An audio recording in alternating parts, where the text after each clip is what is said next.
سب سے پہلے جو ہوا تھا اسے نکاح کہتے ہیں۔ سب سے پہلے نکاح ہوا تھا۔ نکاح کتنی مقدس چیز ہے، نکاح کتنی معطر چیز ہے، اور نکاح کی تاریخ کتنی پرانی ہے۔ لیکن آج نکاح کے بارے میں باتیں کی جائیں، آج نکاح کے بارے میں یہ کہا، حضور نبی رحمت صلی اللہ تعالی علیہ وآلہ وسلم، آقا کریم علیہ السلام کے پاس نہ کچھ صحابہ آ گئے، عرض کرنے لگے یا رسول اللہ صلی اللہ تعالی علیہ وآلہ وسلم، ہم چاہتے ہیں کہ ہم جنگلوں میں نکل جائیں، ہم عبادات کریں، اللہ کے حضور سجدہ کریں، ہم یا رسول اللہ اپنے گھروں کو ترک کرنا چاہتے ہیں، اپنے بستروں کو چھوڑنا چاہتے ہیں، یہ دنیا کی زندگی کو ترک کر کے ہم جنگلوں میں جا کر رب کی عبادت کرنا چاہتے ہیں، یا رسول اللہ ہم اس شہوت کی زندگی کو چھوڑنا چاہتے ہیں۔ حضور علیہ السلام نے فرمایا صحابہ مجھے بتاؤ کیا تم مجھ سے زیادہ رب سے ڈرتے ہو؟ فرمایا کہ تم مجھ سے زیادہ رب سے ڈرتے ہو؟ فرمایا میں وہ محمد صلی اللہ علیہ وسلم کہ جو سب سے زیادہ اپنے رب سے ڈرتا ہے، اور فرمایا کہ میری وہ ذات ہے جو سب سے زیادہ اللہ رب العزت کی بارگاہ میں متقی ہے، تقوی والی ہے۔ لیکن فرمایا میری زندگی کا طریقہ کیا ہے؟ حضور علیہ السلام نے فرمایا میں روزے بھی رکھتا ہوں، اور میں کچھ راتیں ایسی بھی بسر کرتا ہوں جن میں روزے نہیں رکھتا۔ حضور علیہ السلام نے فرمایا میں ایسی راتیں بھی بسر کرتا ہوں کہ رات کو قیام کرتا ہوں۔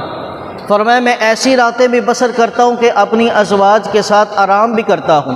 حضور علیہ السلام نے ارشاد فرمایا میری زندگی کا طریقہ یہ ہے کہ میں کھانا بھی کھاتا ہوں اور کبھی روزوں سے بھی زندگی بسر کرتا ہوں۔ فرمایا میرا طریقہ یہ بھی ہے کہ میں نکاح بھی کرتا ہوں، نکاح بھی کرتا ہوں۔ حضور علیہ السلام نے فرمایا میرا طریقہ یہ ہے، میں اپنے رب سے سب سے زیادہ ڈرنے والا ہوں، اور میری زندگی کا انداز یہ ہے۔ اور کیا تم مجھ سے زیادہ رب سے ڈرتے ہو؟ کیا تم مجھ سے زیادہ رب کو جانتے ہو؟ صحابہ کہنے لگے یا رسول اللہ نہیں۔ حضور علیہ السلام نے فرمایا پھر سن لو، نکاح میری سنت ہے، نکاح میری سنت ہے، جو میری سنت سے منہ پھیرے گا فمن راغب عنہ، فرمایا جو میری سنت سے اپنا منہ پھیر لے گا، جو استطاعت ہونے کے باوجود بھی نکاح نہیں کرے گا، جو نکاح کے بارے میں باتیں اور فلسفے جھاڑتا رہے گا، حضور علیہ السلام نے فرمایا فلیس منی، وہ مجھ میں سے نہیں ہے، وہ میری قوم میں سے نہیں ہے، وہ میری امت میں سے نہیں ہے، وہ میرے گروہ میں سے نہیں ہے، وہ کل میرے لشکر میں سے نہیں اٹھایا جائے گا جو میری سنت سے روگردانی کرے گا۔ اللہ اکبر کبیرہ۔ اسی طرح حضور علیہ السلام نے ارشاد فرمایا من احب فطرتی، فرمایا جو چاہتا ہے کہ وہ میری فطرت سے محبت کرے۔ حضور علیہ السلام نے فرمایا جو میری فطرت سے محبت کرنا چاہتا ہے، فرمایا اس کو چاہیے کہ وہ میری سنت سے محبت کرے، اس کو چاہیے کہ وہ میری سنت سے محبت کرے۔ تو جناب سٹیج پہ چڑھ کر 1.5 لاکھ کی نعت پڑھ کے بھی لوگ کہتے ہیں ہم عاشق رسول ہیں، اور چہرے پہ داڑھی نہیں، سر پہ ٹوپی نہیں، اور پھر بھی کہتے ہیں جناب ہم عاشق رسول ہیں۔ دعائے قنوت پڑھنی نہیں آتی، پھر بھی کہتے ہیں جناب ہم عاشق رسول ہیں۔ وطر کی نماز کے مسئلے نہیں آتے، پھر بھی کہتے ہیں ہم عاشق رسول ہیں۔ حضور علیہ السلام نے فرمایا من احب فطرتی، جو میری فطرت سے محبت کرنا چاہتا ہے اسے چاہیے وہ میری سنت سے محبت کرے۔ اور حضور علیہ السلام نے واضح طور پر ارشاد فرمایا اور میری سنت میں سے یہ ہے ومن سنتی النکاح، کہ میری سنت میں سے یہ بھی ہے کہ نکاح کیا جائے۔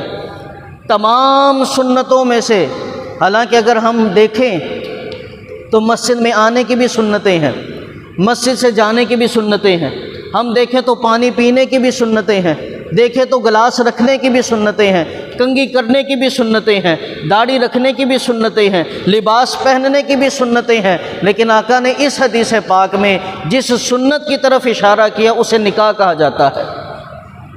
ساری سنتوں میں سے حضور علیہ السلام نے اپنی سنت نکاح کی طرف اشارہ کیا۔ اور یہ بھی یاد رکھیں نکاح اس کا شرعی حکم کیا ہے؟ جب ایسا بالغ شہوت تنگ نہ کرے جسے، اور اس کے پاس استطاعت ہو نان نفقہ ادا کرنے کی، اس کے لیے حکم ہے کہ وہ نکاح کرے، سنت موقدہ ہے اس کے لیے۔ ایسا بندہ جسے شہوت تنگ نہ کرے اور استطاعت ہو، اس کے لیے ضروری ہے کہ وہ نکاح کرے کہ یہ سنت موقدہ ہے، نہیں کرے گا تو سنت موقدہ میں تاخیر کرنے کا گناہ ملے گا۔ اگر ایسا شخص کہ جسے شہوت تنگ کرے اس قدر کہ اسے اندیشہ ہو، شک ہو کہ اس سے زنا سرزد ہو جائے گا، ایسے بندے کے اوپر نکاح واجب ہوتا ہے۔ ایسا شخص جسے شہوت تنگ کرے اور اسے پتہ ہو کہ مجھ سے زنا ہو جائے گا، یقین ہو جائے، ایسے بندے کے اوپر نکاح کرنا فرض ہوتا ہے، نکاح کرنا فرض ہوتا ہے۔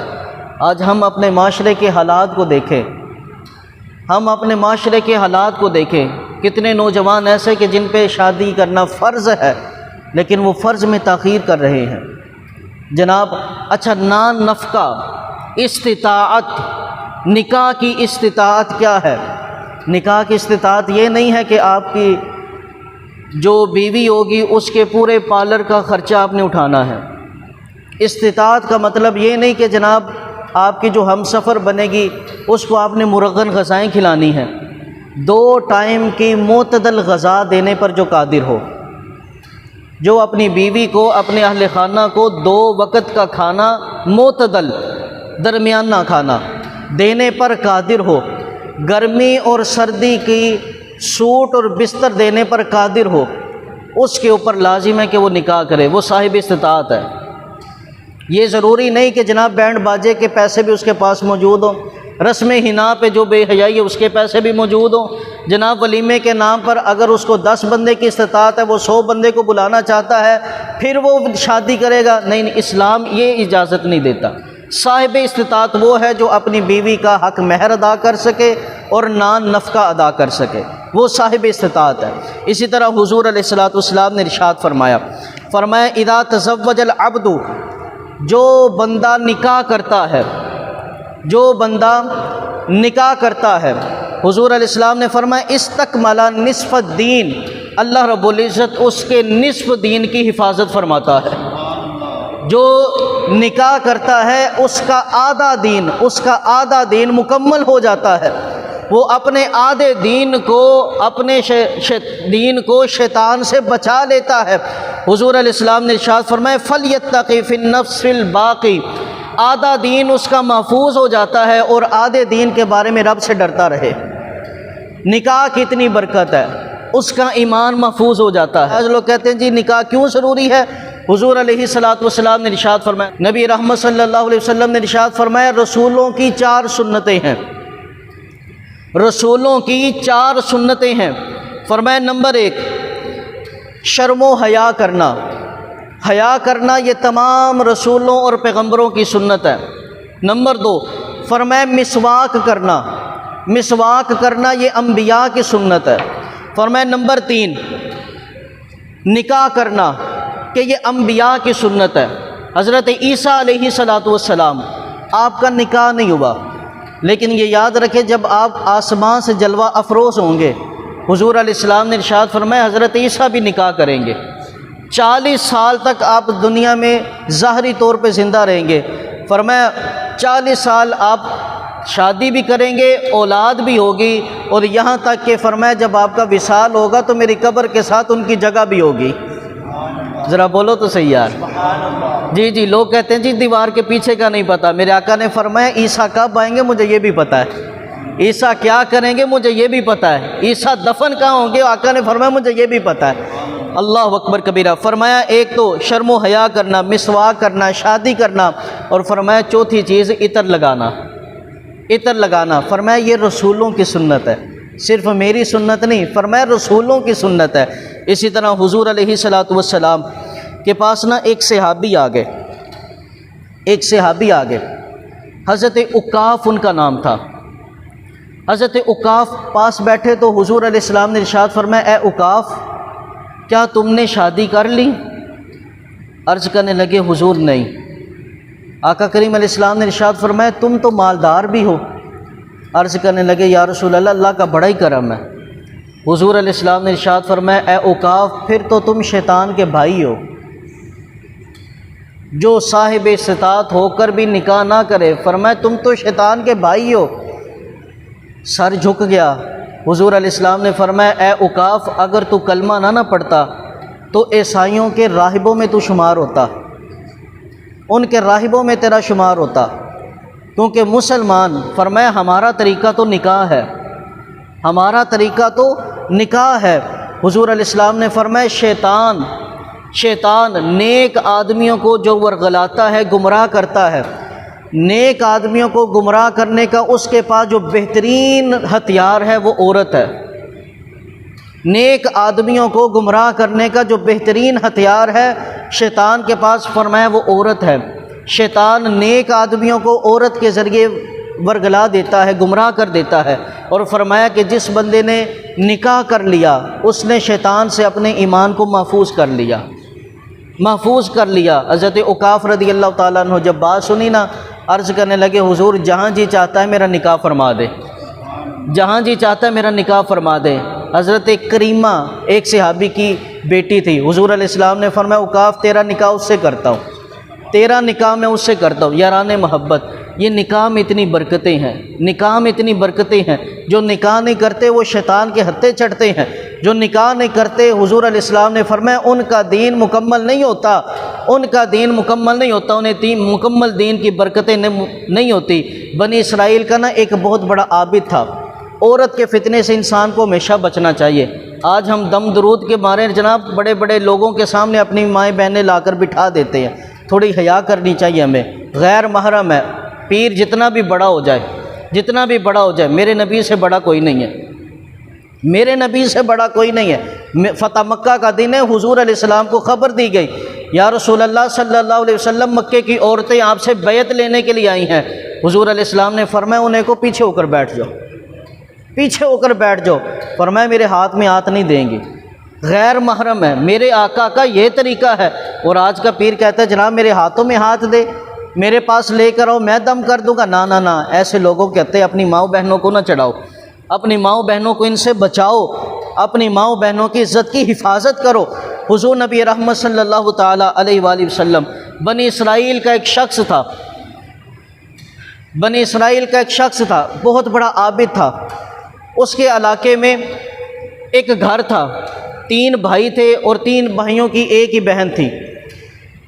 اب وہ تینوں بھائی کسی سفر پہ جانے لگے، انہوں نے دیکھا کہ کون ہمارے علاقے میں پارسا شخص رہتا ہے، وہ اس عابد کے گھر میں جا پہنچے۔ عابد سے جا کر پوچھا، اسے کہا کہ جناب ہماری ایک ہمشیرہ ہے، ہم شہر سے باہر جانے والے ہیں، تو تھوڑی کرم نوازی کریں کہ ہماری ہمشیرہ بڑی باپردہ ہے، وہ گھر سے باہر نہیں نکلتی، آپ تھوڑی شفقت کریں، اسے کھانا جو ہے وہ بر وقت لا کر دے دیا کرے، جو کھانا ہے جو سبزی وغیرہ ہے وہ بازار سے لا کر اسے دے دیا کرے۔ اس عابد نے کہا کہ بھائی بات یہ ہے کہ میں کسی غیر محرم کے گھر نہیں جا سکتا، میں اپنے گھر کے باہر لا کر رکھ دیا کروں گا، اپنی بہن کو رات کے اندھیرے میں اٹھا کر لے جایا کرے۔ اب وہ ایسے ہی ہونے لگا، عابد سبزی لے کر آتا اور ضروری اشیاء لے کر آتا، اپنے گھر کے دروازے پہ رکھ دیتا، رات کے اندھیرے میں وہ عورت اپنے گھر سے نکلتی، اشیاء اٹھاتی اور لے جاتی۔ یاران محبت، نیکی کرتے ہوئے یہ بھی سوچا کرو کہیں ہم شیطان کے کھلونے تو نہیں بن رہے۔ یہ یاد رکھیں کہ شیطان کے بہترین ہتھیاروں میں سے یہ ہتھیار ہے، وہ انسان سے ایسے گناہ کرواتا ہے کہ جیسے انسان سمجھتا ہے میں نیکی کر رہا ہوں۔ اب وہ عابد شخص، اس نے سوچا کہ یار رات کے پچھلے پہر عورت اپنے گھر سے نکل کر میرے دروازے پر آتی ہے، کہیں رستے میں اسے کوئی 2 نمبر بندہ نہ مل جائے، کہیں اسے کوئی چھیڑ خانی نہ کر دے۔ اس نے کہا بی بی ایسا کر، آئندہ تو نے میرے دروازے پہ نہیں آنا، میں تیرے دروازے کے باہر ہی سب کچھ لا کے رکھ دیا کروں گا، وہیں پہ اٹھانا اور اپنے گھر اندر رکھ لیا کرنا۔ اب ایسے ہونے لگا، گھر کے دروازے پہ سبزیاں لا کر رکھ دینی، اس نے اٹھانی، اندر جا کے پکا کے کھا لینی، کسی چیز کی ضرورت اس نے بتانا تو جناب اٹھا ادھر پہنچا دی جانی، اس عورت نے اندر اپنے گھر میں رکھ لینی۔ اب کچھ دن گزرے تو اس نے سوچا عابد نے، ہو سکتا ہے کہ اس خاتون کو کوئی پریشانی بھی ہو سکتا ہے انسان کو کہاں سے کہاں تک لے کر آتا ہے شیطان عورت کے فتنے میں، ہو سکتا ہے اس خاتون سے میں بات ہی نہیں کرتا، ہو سکتا ہے اسے کوئی بیماری ہو، کوئی تکلیف ہو، کوئی پریشانی ہو۔ اس نے عابد نے پوچھنا شروع کر دیا، دروازے کے باہر لا کر سامان رکھنا اور پوچھنا بی بی بتا کوئی ضرورت تو نہیں، کوئی تکلیف تو نہیں، پریشانی تو نہیں۔ اب وہ اس کی میٹھی میٹھی آواز جب عابد کے کانوں میں رس گھولنے لگی اب وہ 2 منٹ سے 3 منٹ، 3 منٹ سے 5 منٹ، 5 منٹ سے آدھا گھنٹہ وہاں پہ کھڑے ہو کر دونوں باتیں شروع کر دی۔ پھر وہ ہوا جو نہیں ہونا چاہیے تھا۔ اللہ اکبر کبیرہ، اتنا بڑا عابد، ولایت کا شاہکار، حضور نبی رحمت نے فرمایا ایک عورت کے فتنے میں مبتلا ہو کر، ایک عورت کے فتنے میں مبتلا ہو کر اللہ نے اس سے عبادت کا رس بھی کھینچ لیا اور اس سے ولایت کا تاج بھی اتار دیا گیا۔ وہ ولی سے بے ولی ہو گیا، عابد سے وہ فاسق و فاجر ہو گیا ایک عورت کے فتنے کی وجہ سے۔ اور آج ہم کہتے ہیں جناب آنکھوں کا پردہ، کیا کر پردہ؟ دل کا پردہ ہوتا ہے۔ دل میں آج ہم کسی کو بھی جناب منہ بولی یہ میری بہن ہے، اس کو آپ یہ نہیں کہہ سکتے جناب جیسے میں اپنی بہن کو دیکھتا ہوں اس کو بھی بہن کی نظر سے دیکھتا ہوں۔ نہیں نہیں نہیں، اپنی آنکھوں کی حفاظت کرے، شیطان کسی وقت بھی ورغلا سکتا ہے۔ حضور علیہ السلام نے فرمایا اپنی شرمگاہ کی حفاظت، اپنی نظروں کی حفاظت نکاح کے ذریعے کرو، نکاح کے ذریعے کرو۔ نکاح کتنا اہم اور کتنا ضروری ہے۔ اسی طرح حضور علیہ السلام نے ارشاد فرمایا جو شادی شدہ لوگ ہیں وہ تو خوش ہو جائیں گے۔ جامع الصغیر کی حدیث سنو، اور جو استطاعت ہونے کے باوجود بھی نکاح نہیں کرتے وہ سوچے کتنے نقصان میں جا رہے ہیں۔ حضور علیہ السلام نے ارشاد فرمایا جو شادی شدہ ہے، شادی شدہ افراد 2 رکعت پڑھے، شادی شدہ افراد 2 رکعت نماز پڑھے، فرمایا غیر شادی شدہ کی 70 رکعتوں سے بہتر ہے۔ فرمایا جس کا نکاح ہوا ہے وہ اگر 2 رکعت نماز پڑھتا ہے اس کی 2 رکعت نماز غیر شادی شدہ کنوارے بندے کی 70 رکعتوں سے بہتر ہے۔ اور ایک روایت میں آتا ہے کہ شادی شدہ کی 2 رکعت نماز غیر شادی شدہ کی 82 رکعتوں سے بھی بہتر ہے، 82 رکعتوں سے بھی بہتر ہے۔ نکاح کی کتنی برکتیں ہیں، نکاح کتنا اہم ہے، کتنا ضروری ہے۔ اور حضور علیہ السلام ایک تو یہ کہ نکاح کی وجہ یہ ہے کہ انسان کی زندگی پاکیزہ ہو جائے، اور دوسری اس کی وجہ ہے حصول اولاد، حصول اولاد کے لیے نکاح کیا جاتا ہے۔ اور حضور علیہ السلام آپ کو پتہ ہے کہ نکاح کے بارے میں لوگ کیوں باتیں اٹھا رہے ہیں، نکاح کے بارے میں کیوں لوگ باتیں اٹھا رہے ہیں؟ اس کی وجہ یہ ہے پہلے انہوں نے سوچا کہ ہم امت مسلمہ کے دلوں سے حضور کی محبت کو نکال لیں۔ آپ نے ماضی میں دیکھا پہ در پہ حضور کی ناموس پہ حملہ ہوتا رہا، لیکن وہ لوگ اس میں کامیاب نہیں ہوئے۔ انہوں نے دیکھا کہ دودھ پیتا بچہ بھی حضور کی عزت کے لیے کھڑا ہو گیا، حضور کی عزت کے لیے چھوٹے چھوٹے بچے اور بوڑھے کیا جوان کیا سارے ملت وحدہ ہو کر حضور کی ناموس پہ کھڑے ہو گئے۔ اب انہوں نے دوسرا حربہ کیا اختیار کیا جس کے پیچھے آج سے کئی دہائی صدیاں پیچھے چلے جائیں اسرائیل اور دوسرے یہود و ہنود اس سازش میں مبتلا ہیں کہ مسلمانوں کی نسل کشی کی جائے، کبھی وہ برما میں، کبھی کشمیر میں، کبھی فلسطین میں، کبھی غزہ میں، کہ مسلمانوں کی تعداد تھوڑی کی جائے۔ اب تعداد تھوڑی کرنے کے لیے انہوں نے تیر بھی چلائے، بم بھی چلائے، اسرائیل سب کچھ کیا، لیکن انہیں پھر بھی دیکھنے کو ملتا ہے کہ مسلمانوں کی یہ قوم بڑھتی ہی جا رہی ہے۔ اب پھر انہوں نے اس کے بعد جو دوسرا حربہ اختیار کیا، انہوں نے کہا بچے 2 ہی اچھے، بچے 2 ہی اچھے، یہ نعرہ لگانا شروع کر دیا، منصوبہ بندی شروع کر دی۔ جناب وہ مدرسے اور کئی مولوی خریدے گئے، اس پر کام ہونے لگا، جناب بچے 2 ہی اچھے، کہ جناب حضور کی امت کو تھوڑا کیا جائے، اس امت کی تعداد کو روکا جائے، اس میں بھی کامیاب نہ ہو سکے۔ اب انہوں نے کہا کہ جناب نکاح کی کیا ضرورت ہے، نکاح کی کیا ضرورت ہے؟ میں ان لوگوں کو جواب دیتا ہوں کہ جناب نکاح کی ضرورت کے لیے ہمیں کسی اور چیز کی ضرورت نہیں، ہمارے لیے اتنا ہی کافی ہے کہ نکاح کا حکم میرے رب نے بھی دیا ہے، مصطفیٰ نے بھی دیا ہے، حضور کے غلاموں کے لیے بس اتنا ہی کافی ہے۔ دنیاوی مفاد، اخروی مفاد، ساری چیزیں بعد میں ہیں، صرف اتنا ہی ہمارے لیے کافی ہے کہ حضور نے فرمایا نکاح میری سنت ہے، فرمایا نکاح میری سنت ہے، ہمارے لیے اور کسی چیز اور کسی دلیل اور کسی مفاد کی کوئی بات سننے کی ضرورت نہیں ہے، ہمارے لیے اتنی ہی بات کافی ہے کہ نکاح کا حکم میرے خدا نے بھی دیا ہے اور مصطفیٰ نے بھی دیا ہے۔ اور حضور علیہ السلام نے ارشاد فرمایا تناکحوا، فرمایا شادیاں کرو، نکاح کرو، تکثروا فانی اباہی بکم الامم یوم القیامہ، فرمایا نکاح کرو کہ تمہاری کثرت بڑھ جائے، نکاح کرو کہ تمہاری تعداد بڑھ جائے، نکاح کرو کہ تمہاری اولاد بڑھ جائے۔ الفاظ بڑے سونے ہیں۔ حضور علیہ السلام نے فرمایا کل قیامت کے دن میں اپنی امت کی کثرت تعداد پر سارے نبیوں پہ فخر کروں گا، سارے نبیوں پہ فخر کروں گا۔ فرمایا میری امت کی تعداد زیادہ ہوگی، فرمایا اس بات پہ میں کل قیامت کے دن نبیوں کے سامنے فخر کروں گا۔ اور یہ حدیث پاک اور اس کے برابر صحاح کی وہ دوسری حدیث پاک جس میں سرکار دو عالم صلی اللہ علیہ وسلم نے اپنی اتھارٹی کو بیان کیا، اپنے مقام و مرتبے کو بلند بیان فرمایا۔ حضور علیہ السلام نے فرمایا کل قیامت کے دن میرے ہاتھ میں جھنڈا ہوگا، فرمایا میرے ہاتھ میں لواء الحمد کا جھنڈا ہوگا، فرمایا اس جھنڈے کے نیچے آدم سے لے کر عیسیٰ تک تمام پیغمبر ہوں گے، فرمایا ولا فخرا، لیکن مجھے اس بات پہ کوئی فخر نہیں۔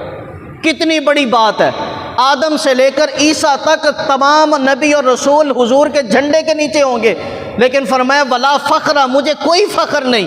حضور علیہ السلام نے فرمایا میرے ہاتھ میں جھنڈا ہوگا، میرے اس جھنڈے کے نیچے آدم سے لے کر حضرت عیسیٰ علیہ السلام کی تمام امتیں اور میری امت بھی اس جھنڈے کے نیچے جمع ہوگی، لیکن فرمایا ولا فخرا، مجھے کوئی فخر نہیں۔ کتنی بڑی بات ہے، فرمایا کوئی فخر نہیں۔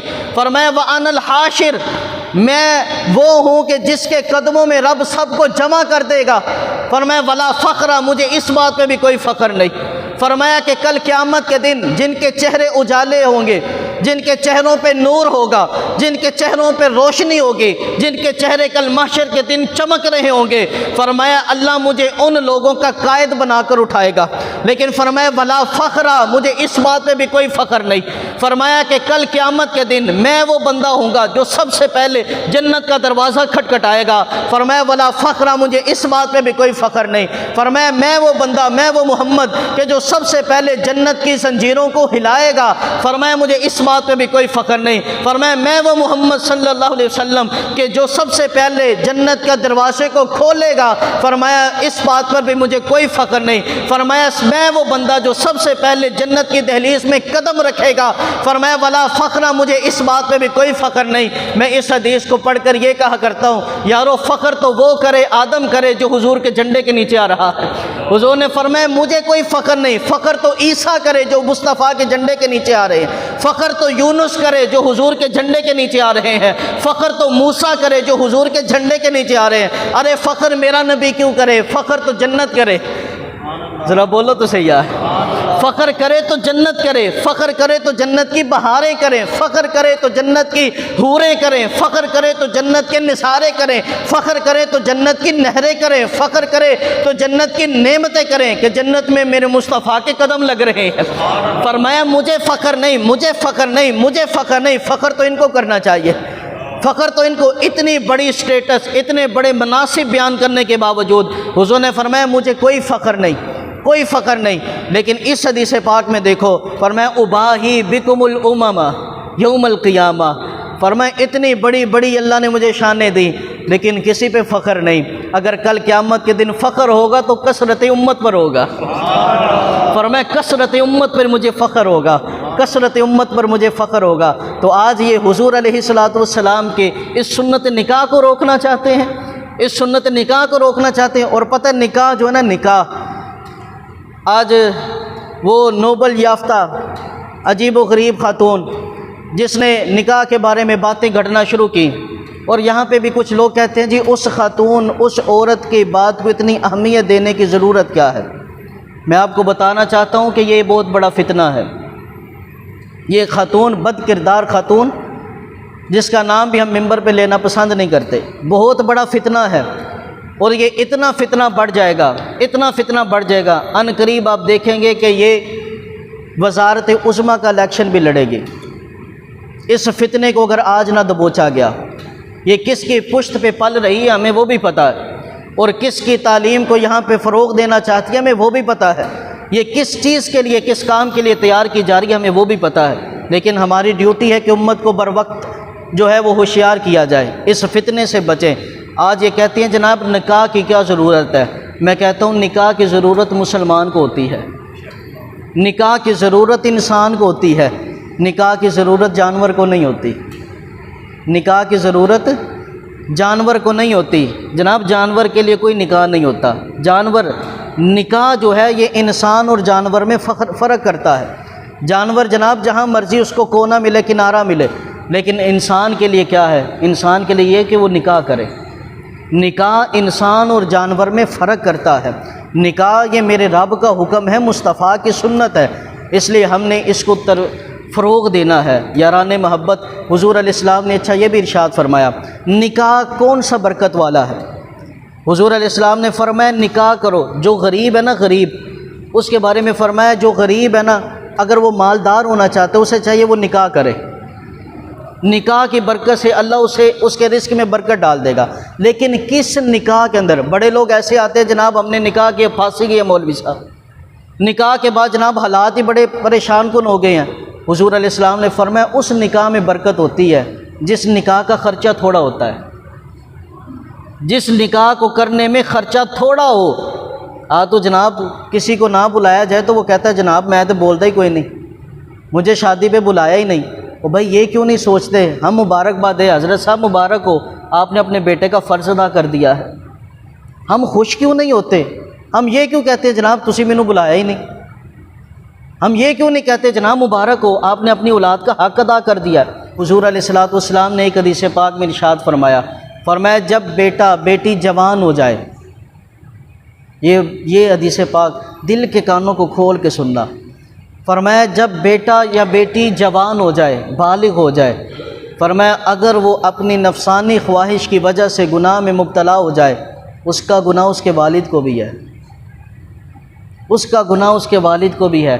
آج ہم معاشرے کے پیچھے بھاگتے رہے، ہم نے اپنی بیٹی کو یہ بھی جہیز میں دینا ہے، یہ بھی جہیز میں دینا ہے، یہ بھی جہیز میں دینا ہے۔ آج ہم اپنے بیٹے کے بارے میں یہ باتیں کہتے رہے جناب میرا بیٹا جوان ہوگا، جناب یہ کمائے گا، گاڑی بنائے گا، بنگلہ بنائے گا، یہ کرے گا، وہ کرے گا، پھر شادی کروں گا۔ فرمایا اس حالات کے اندر رہ کر اگر اس نے گناہ کر لیا، اس کو تو گناہ ہے، لیکن فرمایا اس کے والد کو بھی اس کا گناہ ہے۔ اس لیے ہمیں ذمہ داری سمجھ کر اپنے بچوں کی بر وقت شادیاں کرنی چاہیے، بر وقت ان کا نکاح کرنا چاہیے، تاکہ ہمارے معاشرے میں امن پھیل سکے، ہمارے معاشرے میں حیا پھیل سکے، ہمارے معاشرے کے اندر شرم و حیا پھیل سکے، ہمارے معاشرے سے بد امنی دور ہو سکے، ہمارے معاشرے سے یہ طرح طرح کے واقعات ختم ہو سکے۔ ہمارے نکاح کو فروغ دیں گے تو زنا ختم ہو جائے گا، نکاح کو آسان کریں گے تو زنا ختم ہو جائے گا۔ آج یہ کتنی اہم اور عجیب بات ہے کہ جناب نکاح کرنا اتنا مشکل ہو گیا، جناب 5 لاکھ 10 لاکھ پہلے جوان کو کہا جاتا ہے وہ اکٹھا کرے، پھر اس کا نکاح کیا جائے گا، پھر اس کی شادی کی جائے گی، لیکن زنا کے لیے کتنے پیسے درکار ہوتے ہیں۔ آج ہمارے معاشرے میں نکاح مہنگا ہے، زنا سستا ہے۔ یہ اسلامی معاشرے کی بات کر رہا ہوں۔